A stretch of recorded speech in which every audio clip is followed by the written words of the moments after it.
नमस्कार, मैं हूं विवेक शर्मा। पंजाब केसरी टीवी चंडीगढ़ दिख रहा। गलवान घाटी में शहीद हुए संतोष बाबू के परिवार को भारी निराशा है और निराशा इस बात को लेकर है कि उन्हें महावीर चक्र क्यों दिया गया। आखिरकार उनका साफ तौर पर कहना है कि वो सोचते थे कि उन्हें परमवीर चक्र दिया जाना चाहिए, क्योंकि जिस तरीके का काम संतोष बाबू ने किया है वो परमवीर चक्र के बराबर का है। चलिए आपको एक खास रिपोर्ट दिखाते हैं कि आखिरकार परिजन क्यों निराश हैं और क्या कुछ उनका कहना है।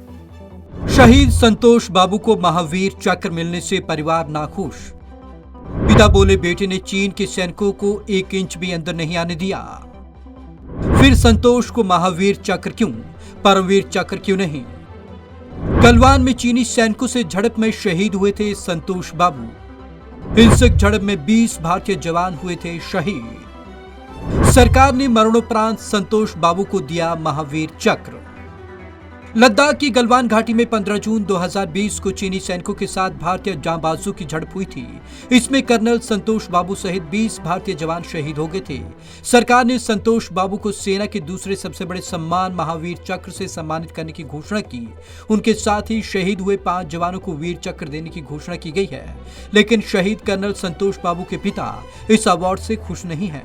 उनका कहना है कि उनकी बेटी को परमवीर चक्र दिया जाना चाहिए था। महावीर चक्र से खुश नहीं परिवार। शहीद कर्नल संतोष बाबू के पिता विकमुल्ला उपेंद्र ने कहा कि उनके बेटे कर्नल संतोष बाबू को भारत सरकार ने महावीर चक्र देने की घोषणा की है।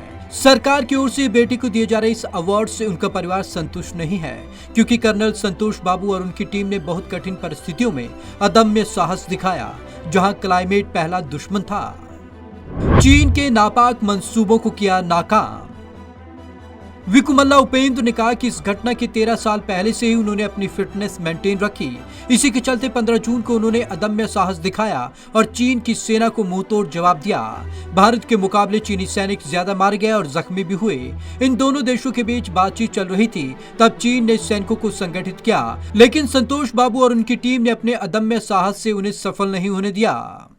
बेटे को परमवीर चक्र क्यों नहीं। उन्होंने कहा कि इस घटना के बाद भारत की छवि देशों में मजबूत हुई है। पहले हर कोई महसूस करता था कि चाइना हमसे सुपीरियर है, हमारी सेना से सुपीरियर है, लेकिन 15 जून को यह घटना ने यह साबित कर दिया कि हम किसी भी लिहाज से चाइना से कम नहीं है। इस घटना ने फोर्स के साथ ही आम लोगों के बीच भी साहस की भावना को पैदा किया। कई लोगों ने मेरे घर पर आकर भी अपनी भावनाएं शेयर की।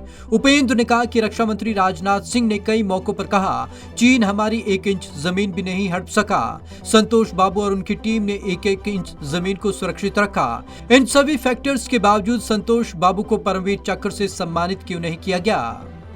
पत्नी को तेलंगाना सरकार ने बनाया डिप्टी कलेक्टर। शहीद कर्नल संतोष बाबू की पत्नी संतोषी को तेलंगाना सरकार ने रेवेन्यू डिपार्टमेंट में डिप्टी कलेक्टर पद पर अपॉइंट किया है। मुख्यमंत्री के चंद्रशेखर राव पिछले साल अगस्त में ही उन्हें यह पद दे चुके हैं। तेलंगाना सरकार ने परिवार को 5 करोड़ रुपए की सहायता राशि भी दी है। Bureau report, Punjab Kesari TV Chandigarh. शहीद कर्नल संतोष बाबू को पत्नी को डिप्टी कलेक्टर का पद तेलंगाना सरकार की ओर से दिया गया है। परिजनों का इस पर साफ तौर पर कहना है कि जिस तरीके का कार्य तेलंगाना सरकार ने किया है वो उनके लिए काफ़ी है, और साफ तौर पर उन्होंने जो आपत्ति जताई है, उन्होंने केंद्र पर आपत्ति जताई है। उन्होंने हर हाल में मांग की है कि उनके बेटे को परमवीर चक्र मिलना चाहिए था। तो आज की इस खास रिपोर्ट में बस इतना ही। विवेक शर्मा को दीजिए इजाज़त। नमस्कार।